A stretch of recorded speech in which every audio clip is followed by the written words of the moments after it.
नमस्कार, मेरा नाम आलोक है। आप लाइव स्टीज देख रहे हैं। इंडिया कितने हद तक टक्कर देगा आने वाले समय में एनडीए को, ये तो खैर समय का खेल होगा। परिस्थितियां जैसी होंगी उस वक्त हम आपको बताएंगे, लेकिन तैयारियां तो हो रही हैं, तैयारियां सभी कर रहे हैं। आज बिहार के मुख्यमंत्री नीतीश कुमार जब मीडिया से मुखातिब हुए तो उनसे सवाल पूछा गया। कल ही आपने देखा मुख्यमंत्री नीतीश कुमार ने एक बड़ा एक्शन लिया आरजेडी कोटे के मंत्री आलोक मेहता के विभाग पर। आलोक मेहता जो कि राजस्व भूमि सुधार विभाग के मंत्री हैं। हालांकि राजस्व भूमि सुधार विभाग को काजल की कोठरी कहा जाता है। अगर हम एक मदन मोहन झा को छोड़ दें, मदन मोहन झा आपको बता दें पार्ट 1 में महागठबंधन का जब पार्ट 1 था 2015 से 2017 तक, उस दौरान वही राजस्व भूमि सुधार विभाग के मंत्री थे। उस दौरान कई मतलब शक की निगाहों से किसी ने उस विभाग को नहीं देखा, या उंगली नहीं उठी, या एक्शन नहीं हुआ। लेकिन उसके बाद फिर रामनारायण मंडल हो, रामसूरत राय हो, और अब आलोक मेहता का भी लिस्ट में नाम शुमार हो चुका है, उसी लिस्ट में नाम शुमार हो चुका है। आदेश निरस्त कर दिया गया। जो ट्रांसफर्स किए गए, तो जो तबादले किए गए, स्थानांतरण किए गए, उन सभी स्थानांतरण को लगभग 450 से अधिक संख्या थी। इसमें सीईओ थे, अंचल पदाधिकारी थे, तमाम लोग थे। तो उन सभी के ट्रांसफर्स को रद्द कर दिया गया। और आज नीतीश कुमार ने खुलकर कह दिया, ऐसी बात नहीं है, आरजेडी जेडीयू कांग्रेस वाली बात नहीं है, सब ठीक है, लेकिन कुछ मामला था वहाँ किसी को नहीं करना था और करना था, घुमाकर वो बातों को बोलते हैं। जो देखना था वो ठीक से नहीं देखा गया और वो सब हो जाए। नहीं आलोक जी, देखिए आप कह रहे हैं कि मुख्यमंत्री ने कहा कुछ नहीं था, कुछ देखना था। कुछ देखना था, ठीक है, कुछ का करना था जो तो नहीं हुआ। नीतीश कुमार सरकार के मुखिया हैं और तेजस्वी यादव उप मुख्यमंत्री हैं, उनके बगल में खड़े थे, बगल में साथ में खड़े थे। तो क्या नीतीश कुमार कह देते कि मैंने तबादले इसलिए निरस्त किए क्योंकि बहुत बड़े पैमाने पर गड़बड़ी हुई थी? बगैर गड़बड़ी के तबादले तो निरस्त नहीं किए गए, न आज किए गए, न रामसूरत राय के ज़माने में, न रामनारायण मंडल के ज़माने में। तो नीतीश कुमार कैसे कह देते कि मेरा दही खट्टा था? अपने दही को कोई खट्टा खाता भी नहीं, कहता भी नहीं है। तो देखिए क्या है कि बिहार में तबादलों का खेल तो होता है, यह तो आप जानते हैं। प्रत्यक्ष रूप से कहाँ दिखता है? नहीं, प्रत्यक्ष रूप से दिखता है, बाजार खुला होता है, ठीक है ना। बाजार में तबादले बिकते हैं, बोली लगती है। हाँ, और बिहार में अब तो तबादलों की इंडस्ट्री ही बची है। 1990 से 2005 तक किडनैपिंग की भी इंडस्ट्री थी, ठीक है ना। तो तबादलों का बाजार है और जिन्हें मौका मिलता है वे इस बाजार में अपना मुनाफा कमाना चाहते हैं, अधिक से अधिक कमाना चाहते हैं। देखिए, जब राजनेताओं की चर्चा हम करते हैं, इसे आप किसी की ओर इशारा मत मान लीजिए, लेकिन एक चाल चरित्र को समझिए, जीवन के चक्र को समझिए। फिर से मैं कह रहा हूं, कोई अपनी ओर न समझे, ठीक है। किसी को लेकर नहीं कहा जाए, किसी को लेकर नहीं कहा किसी के जाए संदर्भ में नहीं है कि आप कभी बहुत अच्छे रहे, समृद्ध रहे, संपन्न रहे, लेकिन परिस्थितियों ने दास ऐसा बनाया कि आप नून रोटी पर आ गए, आप कर्जे पर आ गए, ठीक है ना। लेकिन भगवान ने फिर आपको मौका दिया कि कर्जा से अब उबर जाइए, लेकिन रफ्तार इतनी तेज हो गई कि पूछिए मत। वंदे भारत को उतना भी तेज मत दौड़ाइए, हम मत दौड़ाइए। देखिए, आप समझिए ना, हाजमा कैसे खराब होता है।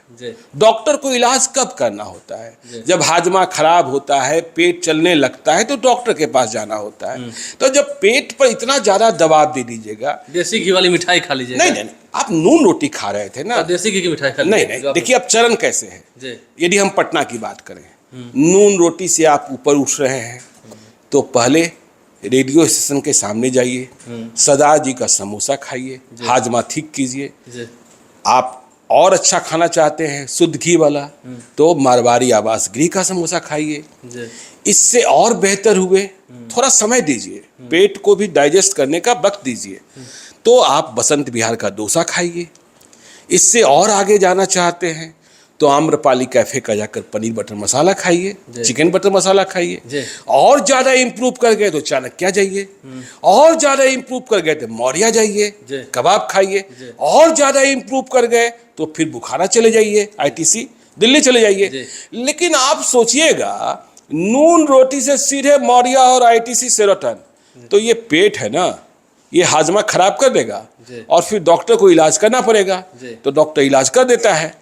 तो ये जो चाल चरित्र है, क्या हो रहा था। देखिए, मैं ये मानता हूं कि जो तबादले नीतीश कुमार ने निरस्त किए, उसे इस रूप में मत देखिए आलोक कि जदयू और आरजेडी के रिश्तों में कोई खटास। मेरा यह मानना है कि नीतीश कुमार का कल का फैसला तेजस्वी यादव की सहमति से लिया गया, जी क्योंकि आपने ही वह रिपोर्ट की थी जी कि राजद विधानमंडल दल की बैठक में जी किस तरीके से विधायकों ने बाबेला काटा था कि हमारी बात सुनी ही नहीं गई।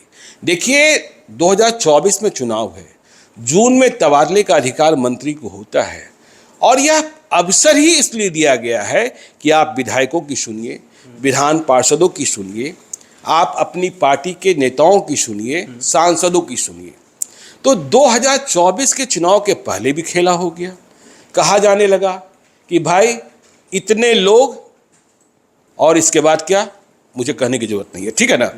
कहाँ लोगों ने विरोध किया, कहाँ क्या होगा। देखिए तारीफ भी हुई, आप ही ने बताया था कि श्रवण कुमार की तारीफ हुई, ग्रामीण विकास विभाग मंत्री हैं। और जब बाबेला शुरू हुआ तो देखिए एक यादव जी विधायक हैं, दबंग हैं, कई बार से जीते हैं, तो वे पहुंच गए शिकायत करने जिनके विभाग में यह सब हुआ था।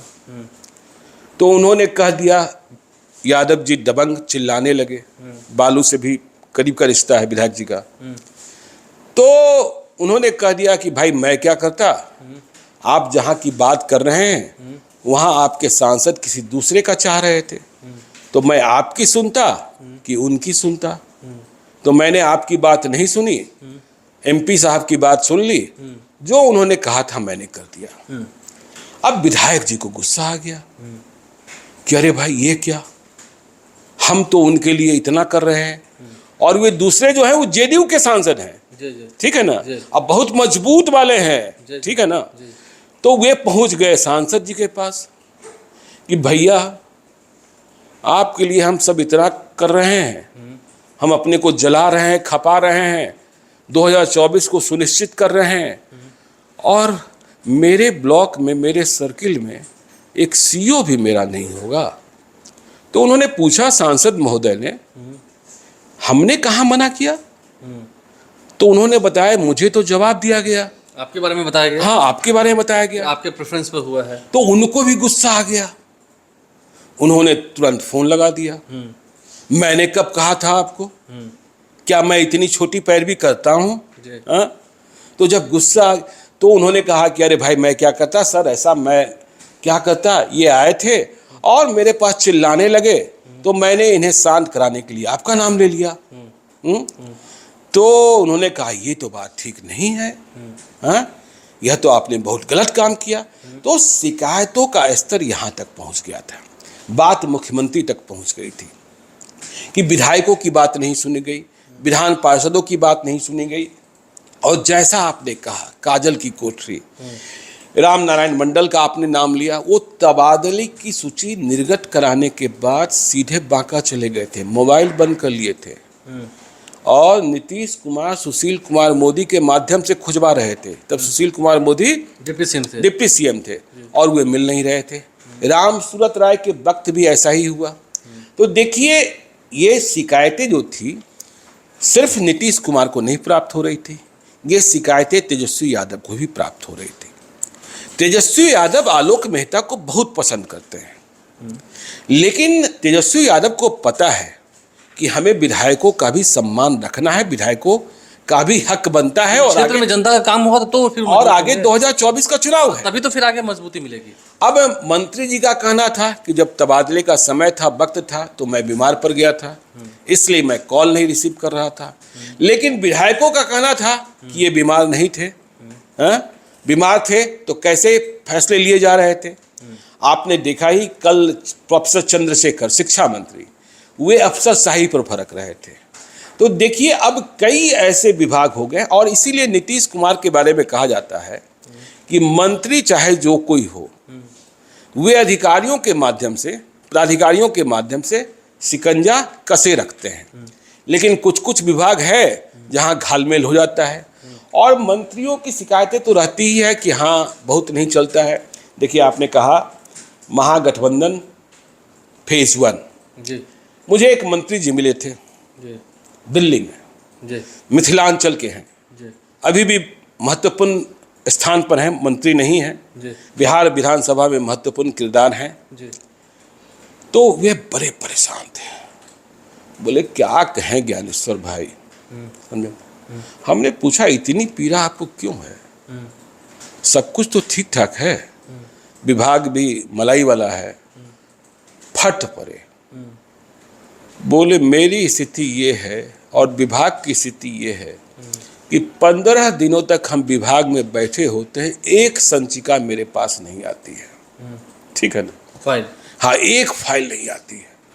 और जैसे ही 16वें दिन हम क्षेत्र जाते हैं या दिल्ली जाते हैं या कहीं और जाते हैं, सारी संचिकाएं यह कहकर सीधे मुख्यमंत्री को भेज दी जाती है कि माननीय मंत्री भ्रमण पर हैं, इसलिए संचिका को मुख्यमंत्री के पास भेजा गया, उपस्थापित कराई जाए। ठीक है, तो ये स्थितियां परिस्थितियां भी हैं, लेकिन अब महागठबंधन की सरकार है और बराबरी की सरकार है। संख्या आरजेडी के विधायकों की अधिक है। तेजस्वी यादव चाहते हैं कि जो उनके मंत्री हैं और जो मंत्रालय है उनके नियंत्रण में रहे, और यहाँ उन्होंने महसूस किया कि नियंत्रण नहीं। देखिए, मैं बार बार कहता हूँ कि तेजस्वी यादव और नीतीश कुमार में कोई खटास नहीं है, ऊपर सब ठीक रहे। लालू यादव और नीतीश कुमार में भी खटास नहीं है, खटास कहीं और है जिसका धुआं आपको दिखता है। ठीक है ना?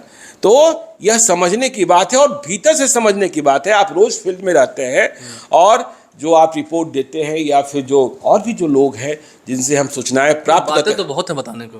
नहीं, बातें तो बहुत हैं। आप तो देख ही रहे हैं ना कि आग किस तरीके से है? अभी आपने देखा ही सुनील सिंह का घटनाक्रम, आपने देखा ही सुधाकर सिंह आजकल कभी नीतीश कुमार की तारीफ भी करते हैं मंत्री पद से हटने के बाद, कभी हमलावर हो जाते हैं। उनकी शिकायत भी थी कि विभाग में कोई सुनता ही नहीं सुनता है। चंद्रशेखर शिक्षा मंत्री 21 दिन से विभाग में जा ही नहीं रहे हैं। अब वहां क्या फैसला होना। आपने दूसरी बात कह दी कि मंत्रिमंडल विस्तार, और आज नीतीश कुमार ने इशारा कर दिया तेजस्वी यादव की ओर कि जब कभी होना होगा ये आपको बता देंगे। तो देखिए, इसका आशय ये है, हमने 2 दिनों पहले भी 3 दिनों पहले भी कहा था कि मंत्रिमंडल विस्तार में रिक्तियों को भरने में परेशानी नहीं है, लेकिन रिसफलिंग में परेशानी है। रिसफलिंग के बाद विस्फोट हो सकता है और बीजेपी को भी इंतजार है कि ये रिसफलिंग कर दें, क्योंकि जैसे एक्सपेंशन होगा 2024 के पहले जो मंत्री बनने की टकटकी लगाए बैठे थे, जो वंचित रह जाएंगे वे निराश होंगे और वे लोकसभा चुनाव में घर में बैठ जाएंगे। तो नीतीश कुमार ऐसी कोई स्थिति परिस्थिति सामने आने नहीं देना चाहते। डैमेज कंट्रोल करने की कोशिश की गई है जो आयोग का और बोर्ड का गठन किया है। नहीं, आज देखा ना आपने कि महिला आयोग, संस्कृत शिक्षा बोर्ड, अल्पसंख्यक और वहाँ मदरसा। अब देखिए, जिन्हें लालू यादव का हनुमान कहा जाता है, भोला यादव, आज वे संस्कृत शिक्षा बोर्ड के अध्यक्ष। समझिए, संस्कृत शिक्षा, पहले विधायक भी रहे हैं। ठीक है ना? हाँ, तो और रंजन गगन जो पार्टी ऑफिस में बैठे रहते हैं। हाँ, और अश्वमेध देवी जो हाँ पूर्व सांसद रही हैं और नीतीश कुमार से बेहद करीबी हैं, मतलब नीतीश कुमार में विश्वास रखने वाले जो लोग हैं, तो उन्हें भी बना दिया गया है महिला आयोग का।